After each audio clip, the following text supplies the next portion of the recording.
Welcome back our new YouTube channel Praveen Kumar for Hindus. Okay, so ఇది నా backup channel. ఖచ్చితంగా ఈ ఛానల్ కూడా మీరు సబ్స్క్రైబ్ చేసుకొని పక్కన బెల్ కూడా మీరు యాక్టివేట్ చేసి పెట్టుకోండి. ఎందుకు చెప్తున్నానంటే తెలుగు ఎక్స్క్రిస్టియన్ ఛానల్కి విపరీతమైనటువంటి రిపోర్ట్స్ కొడుతున్నారు, స్ట్రైక్లు కొడుతున్నారు. ఎప్పుడు ఛానల్ ఏమైందో నాకైతే తెలీదు.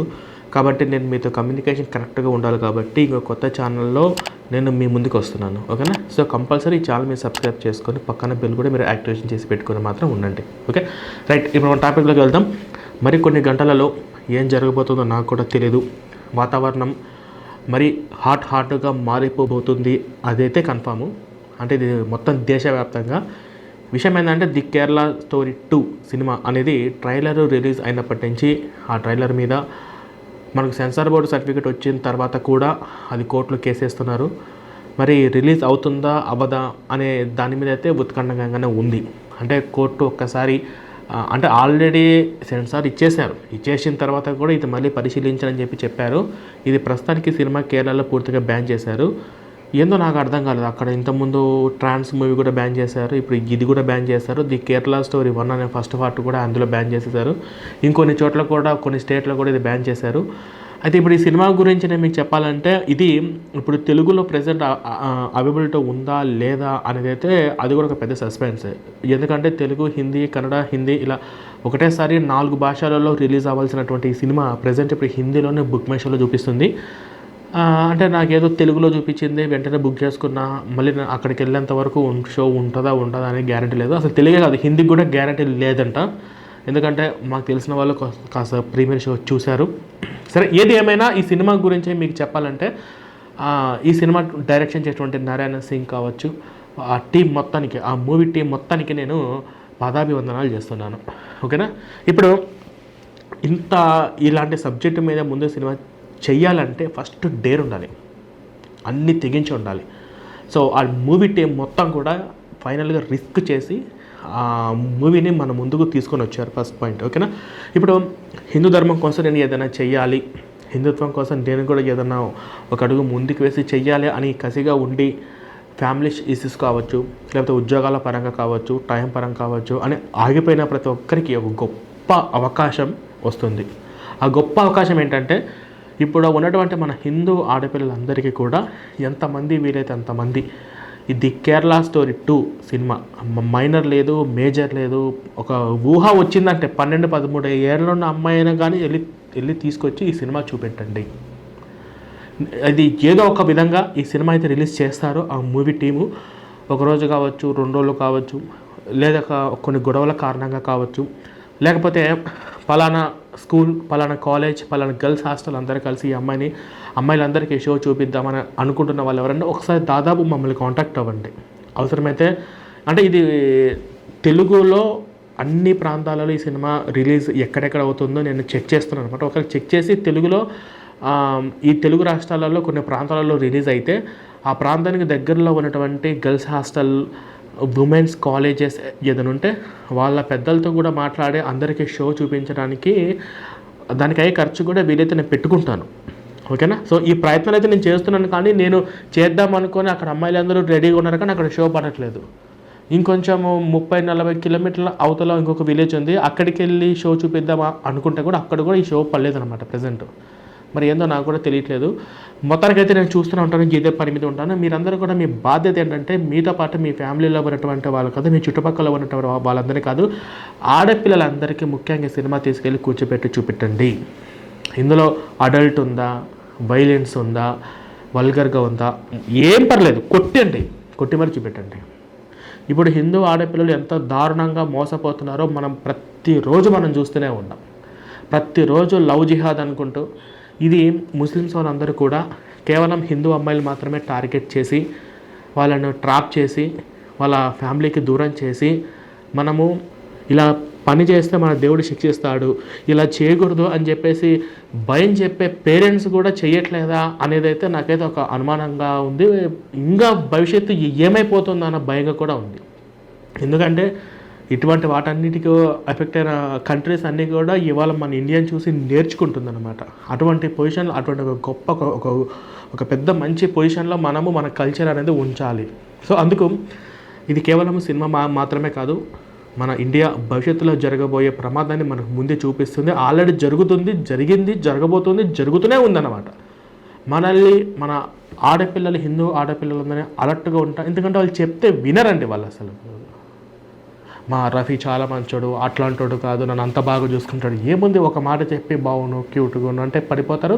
పడిపోయిన తర్వాత ఫ్యామిలీకి దూరం అయిపోతారు, పెళ్ళిళ్ళు చేసుకుంటారు. ఆ తర్వాత వాళ్ళు పెట్టే టార్చర్ భరించలేక ఏం చేయాలో తెలియదు, లాస్ట్కు ఆత్మహత్య చేసుకోవాల్సిన పరిస్థితి చాలా సర్వసాధారణంగా జరుగుతూనే ఉంది. కేసులు వేద్దామని అంటే నేను మేజర్ అయితే నా ఇష్టం వచ్చిన పెళ్లి చేసుకుంటాను, చట్టంలో ఉంది కదా, బలవంతంగా లవ్ మ్యారేజ్, తల్లిదండ్రులు కూడా హక్కు లేదని చెప్పేసి అమ్మాయిలు ఇట్లా చెప్తున్నారు. ఇంకా ఏం చేస్తారు చెప్పండి. కానీ మనకు బాధేస్తుంది, నిండు అమ్మాయిని మనకు ఇలా మన చేయి జారిపోతుందని చెప్పేసి ఏ పేరెంట్స్కైనా బాధ అనిపిస్తుంది. కానీ చెప్పలేం. కానీ అవన్నీ కూడా మీకు ఇలా జరుగుతుంది, ఇలా జరగబోతుంది, ఇట్లా అలర్ట్గా ఉండండి అని చెప్పి చూపించే విధంగా సినిమా. అలానే ముస్లిం అబ్బాయిలందరూ అట్లా ఉంటారా అంటే మనం ఏం చెప్తామండి, ఎవరు ఎక్కడి నుంచి ఏ విధంగా దాడి చేస్తారో మనకి ఎట్లా తెలుస్తుంది. మనం అలర్ట్గా ఉండండి అని చెప్తున్నాం. కొన్ని కామెంట్లు చూశాను. మొన్న ప్రియా చౌదరి మేడం గారు ఈ కేరళ 2 సినిమాకి సంబంధించి ఒక ప్రమోషన్ చేస్తే ఆ ప్రమోషన్ కింద కొంతమంది ముస్లిమ్స్ వాళ్ళు కామెంట్లు పెడతా ఉన్నారు. ఇప్పుడు ఈ సినిమాలో అంటే నేను ఏం చెప్తున్నా అంటే ది కేరళ స్టోరీ 1 సినిమా కూడా చాలా రచ్చరచ్చ చేశారు. అది హైకోర్టులో కేసు వేశారు, కొన్ని స్టేట్లో బ్యాన్ చేశారు, కొన్ని చాలా రోజుల తర్వాత అది ఓటీటీకి వచ్చింది, చాలామంది చూశారు. చాలామంది హిందూ సంఘాలందరూ కూడా వాళ్ళ చేతనంత వరకు కొంతమంది ఆడపిల్లలందరినీ కూడా తీసుకెళ్ళి కూర్చోబెట్టి ఆ సినిమా చూపించారు. అందరూ కొంచెం జాగ్రత్తగా ఉంటున్నారు. వీడు కామెంట్ ఏం పెట్టాడు, వీటి పేరు షేక్ మహమ్మద్ బాషానే ఏదో ఉందంట. నీ సినిమా మడిచిపెట్టుకోమ్మ, మీరు సినిమాలో ఎంత అబద్ధం చూపిస్తారో నిజం నిప్పులాంటిది, అది అందరికీ తెలిసిపోతుంది. ఉదాహరణకు నువ్వు కోవా బన్ను గురించి మాట్లాడేదంత అబద్ధమే, అది అందరికీ తెలుసు. ఇప్పుడు నాకు అర్థం కానటువంటి విషయం ఏంటంటే ఇటువంటి కామెంట్లు చాలా గలీజ్గా పెట్టారనుకోండి, అది మనం వర్ణించలేము. వాళ్ళ ఏమి నేర్పించిందో నాకైతే అర్థం కాదు. కానీ సరే, ఇప్పుడు నాకు అర్థం కాలేదండి, ఇప్పుడు ముస్లిమ్స్ అబ్బాయిలకి మా హిందూ అమ్మాయిలు ఎందుకు ఇచ్చి పెళ్లి చేసుకోవాలి? మీ ముస్లిమ్స్ మీకు అమ్మాయిలు లేరా? మా హిందూ అమ్మాయిలకి మేము చైతన్యం చేసుకోవద్దా? మా హిందూ అమ్మాయిలకి ఇలా జరగబోతుందని చెప్పి సినిమాల రూపంలో మేము ఆ ప్రమోషన్ చెయ్యొద్దా? మా ఓళ్ళందరికీ మేము చెప్పొద్దా? నువ్వు మంచోడు అనుకోరా, మరి లవ్ జిహాదులు జరగట్లేదా? లవ్ జిహాదులు జరగట్లేదా? ఒక కాలేజీలో పబ్లిక్గా ముస్లిమ్స్ వాళ్ళందరూ కలిసి ఒక వాట్సాప్ గ్రూప్లలో ఒక మెసేజ్ బయటకు వచ్చింది. ఒక హిందూ అమ్మాయి కూడా వర్జిన్గా ఉండకూడదు, ఒక హిందూ అమ్మాయిని కూడా ఎవరో ఒకరు ట్రాప్లో పడాల్సిందే, బాయ్ ఫ్రెండ్ లేకుండా ఉండకూడదని చెప్పేసి ఒక మెసేజ్ వచ్చింది పబ్లిక్. ఆ మెసేజ్ ఇప్పుడు బయటకు వచ్చింది. దీని గురించి ఎవరు మాట్లాడరు, దీని గురించి ఎవరు ఈ ముస్లిమ్స్ అందరూ కలిసి చర్చ పెట్టరు. అక్కడ అల్లాను తప్పు చూపిస్తే, ఖురాన్ తప్పు చూపిస్తే, ముస్లిం సాంప్రదాయం తప్పు చూపిస్తే దాని మీద మీరు రియాక్ట్ అవ్వచ్చు. బాబు, మీ సాంప్రదాయాలు వేరు, హిందూ సాంప్రదాయాలు వేరు. ఈ హిందూ సాంప్రదాయంలో ఉన్నటువంటి వాళ్ళకి ముస్లిం సాంప్రదాయాలకి ఇచ్చి పెళ్లి చేస్తే ఆ సాంప్రదాయాలు వాళ్ళు బై బర్త్ హిందువులే కదా, బై బర్త్ వాళ్ళు ఆరాధన చేసుకునే రాముడు కృష్ణుడు వాళ్ళ పద్ధతులు ఒక్కసారిగా మార్చుకోవాల్సి వస్తే ఆ మార్చుకోవాల్సిన ఆ పద్ధతులు వాళ్ళు ఎలా నరకం అనుభవిస్తారు అనే కాన్సెప్ట్తో వచ్చిన ఈ సినిమాలు కేరళ 2 స్టోరీ సినిమాలు.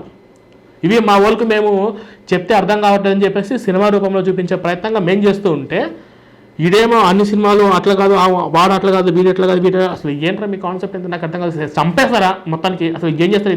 ఇది హిందూ దేశం. మా హిందూ దేశంలో మా హిందూ అమ్మాయిలు మాత్రం జాగ్రత్తగా ఉండాలి చెప్పుకోవడం తప్ప, అవేర్నెస్ చేసుకోవడం తప్ప. ఈ ముస్లిం మెజారిటీ వీళ్ళు పెంచుకోవడం కోసము ఈ ఒక్కొక్కరు పెళ్ళిళ్ళు చేసుకుంటారు, ఒక 5-6 పెళ్ళిళ్ళు చేసుకుంటారు. ప్రతి ఒక్క ముస్లిం కుటుంబంలో ఒక 5-6 మంది పిల్లలు అంటూనే ఉంటారు. స్వతంత్రం వచ్చినప్పటి నుంచి ఇప్పటివరకు ముస్లిం ఎంత మెజారిటీ పెరిగింది? అసలు ముస్లిం మెజారిటీ పెరిగిందో హిందువుల పరిస్థితి ఏంటి? ఎగ్జాంపుల్ బంగ్లాదేశ్. ఇంకా ఇక్కడ ముస్లిమ్స్ ప్రాంతాలు బాగా ఉన్న చోట హిందువులు అందరూ బిక్కుబిక్కని బతుకుతున్నారు. సో ఇదండి, ఇవన్నీ చెప్పుకుంటూ పోతే చాలా ఉంటుంది. ఫైనల్గా నేను మీ అందరికీ చెప్పొచ్చే పాయింట్స్ ఏంటంటే, వీరు ఎవరు ఏమనుకున్నా కూడా ఈ సినిమాను స్వాగతించే ముస్లిమ్స్ వాళ్ళు ఎవరైతే ఉంటారో వాళ్ళు నిజమైన దేశభక్తులు. ఎందుకంటే మా ముస్లిమ్స్ వాళ్ళు కూడా కొంతమంది ఇలా ఉంటారు, సో వీళ్ళ గురించి హిందువులుగా అవేర్నెస్ చేసే విధంగా వాళ్ళు సినిమాలు తీశారు కాబట్టి అని అనుకున్న ముస్లిమ్స్ ఎవరైనా ఉన్నారా చెప్పండి, నేను సెల్యూట్ కొడతా. నిజమైన దేశభక్తులు మీరేరా అని చెప్పేసి నేను సెల్యూట్ కొడతాను. ముస్లిం మతం మొత్తాన్ని కించపరిచే విధంగా ఆ సినిమా లేదు. అసలు మీ సాంప్రదాయాలు, మీ పద్ధతులు ఏదో మీరు పాటించుకోండి, మా ఓలను లాగొద్దు అని చెప్పడం కూడా తప్ప, అలా చెప్పి ఎవరిని చేస్తే సినిమాలు తీస్తే తప్ప కేసులు వేస్తారు, సినిమాలు బ్యాన్ చేసేస్తారు.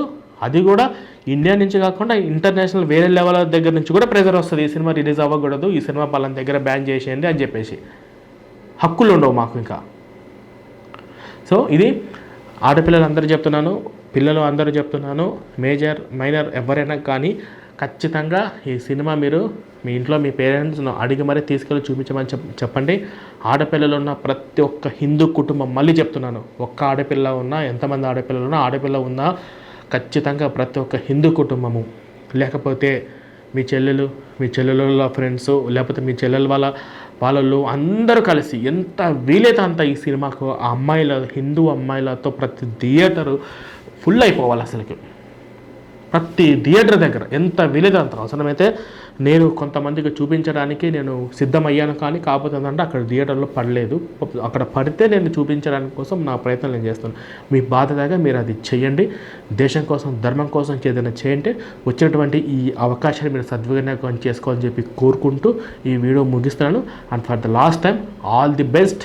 ది కేరళ స్టోరీ 2 సినిమా మా ముందుకు తీసుకొస్తున్నటువంటి Narayana Singh and producer team మొత్తానికి కూడా ఆల్ ది వెరీ బెస్ట్. ఇటువంటి హిందుత్వ అవేర్నెస్ చేసే ఈ యొక్క రాక్షస మత ప్రచారాల నుంచి, మత మార్పిళ్ళ గురించి ఎన్నో అద్భుతమైనటువంటి కాన్సెప్ట్లు, సినిమాలు ఈ దేశానికి, హిందుత్వ సమాజానికి ఎంతో అవసరము అని చెప్పేసి ఇటువంటి ప్రయత్నాలు మళ్ళీ చేసి ఎంత రిస్క్ ఉన్నా, ఎంత కష్టాలు పడ్డా మా ముందుకు రావాలని చెప్పేసి నేను మిమ్మల్ని కోరుకుంటూ ఈ వీడియో ముగిస్తున్నానండి. Thank you so much.